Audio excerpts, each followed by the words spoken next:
Hi, it's Dwyer. It's Tuesday, March 1st, 2021. GamblersAdvisory.com, a free site. DigitalAssetLife.com, a free site. Let's talk about what's happening right now in terms of the SWIFT system and NATO countries depriving Russian banks of access to that system. So as a result now, there's a fear that Russian banks, some of them at least, are going to go insolvent. And there have been some runs on the bank, right? Let's talk about another story too, because it's the same theme. You have the vice prime minister of the Ukraine asking Binance and Kraken, two major cryptocurrency exchanges, to freeze the accounts of Russian nationals, right? Not particular Russian nationals, really anyone of Russian descent. Now let's just talk about two different worldviews and why I believe crypto is going to take over, right? There's a reset going on. I believe this is an era when cryptocurrency, even for non-believers, is going to occupy an increasing space of the financial world. First, SWIFT. Now you understand that if you own U.S. stocks that have investments in Russia, right? If you own Exxon, for example, which has investments in Russia, then you are negatively impacted by this move to deprive Russian banks who are operating internationally. Understand, SWIFT deals with cross-border payments. This move is literally crippling that part of the economy. So you're impacted as a U.S. citizen, whether or not you support Russia's invasion in the Ukraine. In other words, the SWIFT move isn't targeted. It's hitting a lot of innocent civilians, a lot of third parties who just happen to be involved in projects that had economic ties to Russia. Well, understand, if you're a Russian bank and you realize that the SWIFT system now is politicized, that whether or not you support Putin's decision to invade the Ukraine, and I don't, right? But whether or not you support that decision, they can pull your access to cross-border payments. They can make it difficult for you, which could cause liquidity problems for your bank and runs on the bank by depositors who fear that their money is at risk. So I believe after this situation, win, lose, or draw, I believe banks are going to look for non-political mechanisms to facilitate cross-border payments. That's where RippleNet comes in. Right? Understand, I know in current orthodoxy, how we view politics currently, it's acceptable to prevent an international bank that happens to have a base in Russia access to the cross-border payment market. We think that's the way to go. In the press, they refer to it as a sanction. Understand, there's another way to look at this, right? You can be a businessman, you can be a banker, and not have decision-making in government. You can be in the minority in Russia, not support Putin's plan to invade the Ukraine, and yet be a target for a sanction that hits third parties. So what I believe is going to happen is a lot of these banks, after this crisis passes, are going to migrate to RippleNet and other SWIFT equivalents. If you're a banker, why would you want to be exposed to this? Right? Your government decides to invade some country. You weren't involved in the decision. Now suddenly they're telling you that you can't do business cross borders. You can't serve your customers. Worse yet, you're a stockholder in the United States. Let me raise my hand. You have some stocks, right? You're, not exactly keeping track of the countries in which the stocks do business, right? For example, Apple stock is an international juggernaut, right? Apple does business all over the globe. Then, of course, something like this happens. And then you start to learn that the business you've invested in actually has some economic interests in projects in Russia, and that part of the business is being decimated by the decision of some countries not to allow Russian banks access to the SWIFT system. Folks, in my opinion, and I understand this is unpopular right now, that's an outrage. Well, let's talk about Binance and let's talk about Kraken. I applaud both.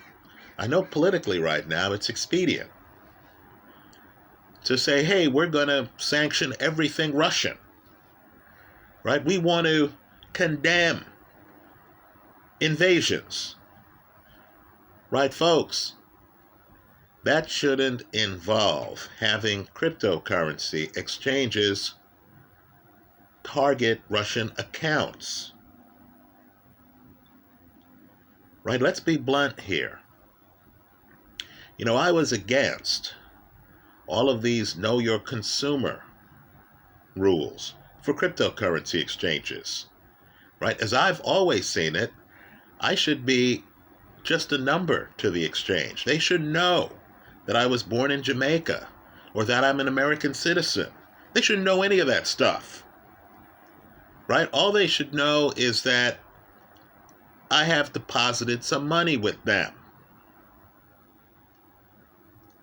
And the reason why is because of situations like this. Right? Let's say Jamaica invades another country. Now suddenly you're going to come after the money I've deposited in your financial institution that you're profiting from by lending out to others, that you're getting liquidity from. Now you're going to punish me even though I have no connection, no power over the Jamaican government? Right? Understand, there are protests right now in Russia. A lot of citizens, and we want to encourage protests. Right? A lot of citizens in Russia are saying, hey, our government's making a mistake with this invasion. They're out in the streets. Are those really the people you want to punish for having cryptocurrency accounts on Binance and Kraken? Folks, it's an outrage. Let me salute Binance and Kraken. It tells me there's some common sense left in the world for denying the request. I understand the Ukraine wants to fight off an invasion. They shouldn't do so on the backs of Russian citizens who might not even support the invasion, but who happen to have cryptocurrency accounts with Binance and Kraken. Right? At the end of the day, I believe people are going to say enough is enough. And they're going to only put their crypto accounts on exchanges that have the bravery to say no to governments who want the exchange to discriminate against people based on their ancestry, based on their citizenship. Here in the United States, as you can imagine, there are a lot of people who disagree on a lot of things politically.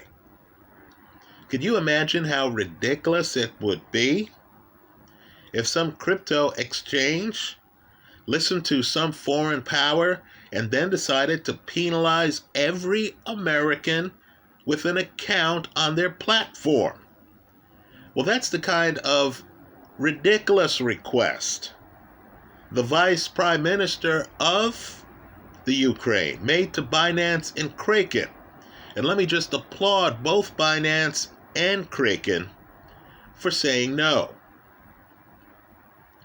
I believe the message with crypto is don't mess with our markets.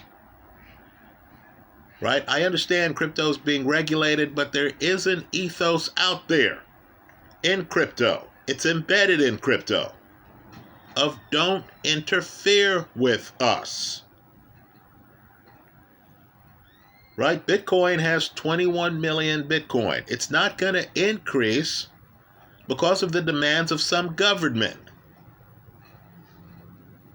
Right? The idea is simply we're running markets here and shouldn't be dictated to by governments. I applaud Binance. I applaud Kraken. I hope people rethink this idea of penalizing banks simply because they're Russian and depriving them of the ability to do cross-border payments. Understand, these banks may well, given the collapse of the ruble, these banks may well have been exporting funds out of Russia. Now, if I'm an account holder and this crisis passes, if I'm lucky enough to get back my money, don't you think I'm going to think about putting it in some kind of financial entity, maybe DeFi, that isn't subject to